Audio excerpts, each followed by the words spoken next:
بسم اللہ الرحمن الرحیم۔ السلام علیکم۔ چلتے ہیں آج کی کہانی کی طرف۔ پرانے زمانے میں ایک بادشاہ حکومت کرتا تھا۔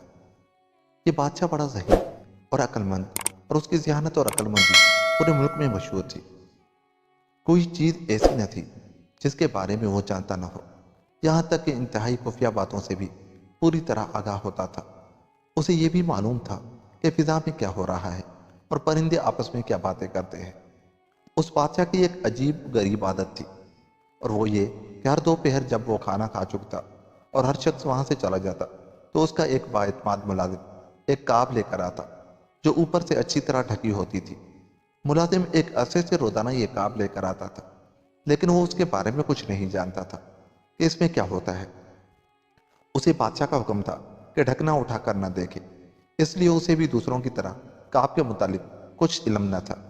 اس کا کام صرف اتنا تھا کہ وہ باورچی خانے سے کاب لائے اور بادشاہ کے لیے میز پر رکھ کر چلا جائے، اور یہی کچھ وہ کرتا تھا۔ جب وہ کاب رکھ کر چلا جاتا اور کمرے میں بادشاہ اکیلا رہ جاتا تو وہ اسے کھولتا، اور یہی وہ بات تھی جو ملازم کے تجسس کا باعث بنی ہوئی تھی۔ وہ ایک عرصے سے یہی سوچ رہا تھا، آخر اس کاب میں کیا ہوتا ہے؟ بادشاہ اسے کسی کے سامنے کیوں نہیں کھولتا؟ اس میں کیا راز ہے؟ ملازم جو اس سلسلے میں سوچتا، اس کا اشتیاق اور بڑھتا چلا جاتا۔ اس نے کئی بار کاب کا ڈھکنا اٹھا کر دیکھنا بھی چاہا، مگر سزا کے خوف سے ایسا نہ کر سکا۔ تاہم وہ زیادہ دنوں تک اپنے آپ پر جبر بھی نہ کر سکا، اور آخرکار ایک روز اس نے ہمت کر کے ڈھکنا اٹھانے کا ارادہ کر ہی لیا۔ کاب کا ڈھکنا اٹھانے سے پہلے اس نے بڑی احتیاط سے ادھر ادھر دیکھا، اور جب آس پاس کسی کو نہ پایا تو ڈرتے ڈرتے آہستہ سے کاب کا ڈھکنا اٹھا دیا۔ اف، یہ کیا! خوف اور حیرت سے اس کی آنکھیں پھٹی کی پھٹی رہ گئی۔ اس کاب میں ایک سفید سانپ پکا ہوا رکھا تھا۔ وہ تعجب سے اسے دیکھ رہا تھا اور ساتھ ہی ساتھ سوچ رہا تھا، شاید بادشاہ کی ذہانت سانپ کھانے کی وجہ سے ہے۔ اگرچہ اس وقت پکا ہوا سانپ دیکھ کر وہ کچھ خوفزدہ بھی ہو رہا تھا، مگر اپنے آپ پر قابو نہ رکھ سکا، اور اس نے پکے ہوئے سفید سانپ کا ایک ٹکڑا اٹھا کر کھا لیا۔ جیسے ہی اس نے نوالا زبان پر رکھا، اس کے ساتھ ہی ایک عجیب و غریب بات ہوئی۔ اس نے سنا تو کھڑکی سے باہر کی جانب مہین اور دھیمی آوازوں میں کوئی سرگوشی کر رہا تھا۔ کون ہو سکتا ہے؟ اس نے سہمے سہمے انداز میں سوچا، اور پھر آہستہ سے قدم اٹھاتا ہوا کھڑکی کے پاس گیا۔ وہاں جا کر سنا تو چڑیا آپس میں باتیں کر رہی تھی، جن کی باتیں ملازم بخوبی سمجھ رہا تھا۔ اس وقت چڑیا جو گفتگو کر رہی تھی وہ یہ تھی کہ کھیتوں اور جنگل میں کیا ہو رہا ہے۔ وہ اپنی ساتھیوں اور دوسرے جانوروں کے بارے میں ایک دوسروں کو بتا رہی تھی۔ پکے ہوئے سفید سانپ کا نوالا کھانے سے ملازم میں یہ صلاحیت پیدا ہو گئی تھی کہ وہ جانوروں کی باتیں سمجھنے لگا تھا۔ اتفاق یہ ہوا کہ ایک روز ملکہ کی انتہائی نادر اور بیش قیمت انگشتری کھو گئی، اور ہزار تلاش کرنے کے باوجود اس کا پتہ نہ چل سکا کہ کہاں گئی ہے۔ یہ ملازم چونکہ بادشاہ کا پسندیدہ اور بااعتماد تھا، اس لیے وہ شاہی محل میں ہر جگہ آ جا سکتا تھا۔ اس کے برعکس دوسرے ملازموں کو اس بات کی اجازت نہیں تھی کہ وہ محل میں ہر جگہ جائیں۔ یہی وجہ تھی کہ اسی ملازم پر چوری کا شک کیا گیا۔ ملکہ کہنے لگی، ہو نہ ہو یہ اسی ملازم کا کام ہے، کیونکہ وہی تنہا ایسا ہے جو محل میں ہر جگہ جا سکتا ہے۔ بادشاہ نے یہ سنا تو اسے بہت غصہ آیا۔ اس نے دل میں سوچا، میں نے اس پر اتنا اعتماد کیا ہے اور اس نے چوری جیسا جرم کیا ہے، اس نے ہمارے اعتماد کو ٹھیس پہنچائی ہے۔ چنانچہ اس نے اسی وقت حکم دیا، ملازم کو فوراً ہمارے سامنے پیش کیا جائے۔ اور جب ملازم ڈرتا ڈرتا حاضر ہوا تو بادشاہ نے اسے قہر آلود نظروں سے دیکھتے ہوئے پوچھا، کیا ملکہ کی انگشتری تم نے چرائی ہے؟ حضور، میری یہ جرات کیسے ہو سکتی ہے؟ میں آپ کا پرانا نمک خوار ہوں، پھر میں یہ جرم کیسے کر سکتا ہوں؟ میں بالکل بے گناہ ہوں۔ ملازم نے خوف سے کانپتے ہوئے دست بستہ عرض کیا، لیکن بادشاہ کو اس کی بات پر یقین نہیں آیا تھا، اسی لیے گرج کر کہنے لگا، اگر ملکہ کی انگشتری تم نے نہیں چرائی تو اس آدمی کا نام بتاؤ جس نے چوری کی ہے۔ اگر کل تک چور کا نام نہ بتایا تو ہم یہی سمجھیں گے کہ انگشتری تم نے چوری کی ہے۔ ملازم بیچارہ تھر تھر کانپ رہا تھا اور اپنی بے گناہی کا یقین دلانے کی کوشش کر رہا تھا۔ عالم پناہ، میں بالکل بے قصور ہوں، میں نے انگشتری دیکھی تک نہیں، مجھ پر رحم کیا جائے۔ لیکن اس کی منت سماجت اور صفائی پیش کرنے کا کوئی نتیجہ نہ نکلا۔ بادشاہ کا غصہ اسی طرح تھا۔ اس نے حکم دیا، اگر کل تک انگشتری نہ ملی یا تم نے چور کا نام نہ بتایا تو تمہیں موت کی سزا دی جائے گی۔ یہ سن کر تو بیچارے ملازم کے اوسان جاتے رہے۔ بادشاہ کا فیصلہ تھا،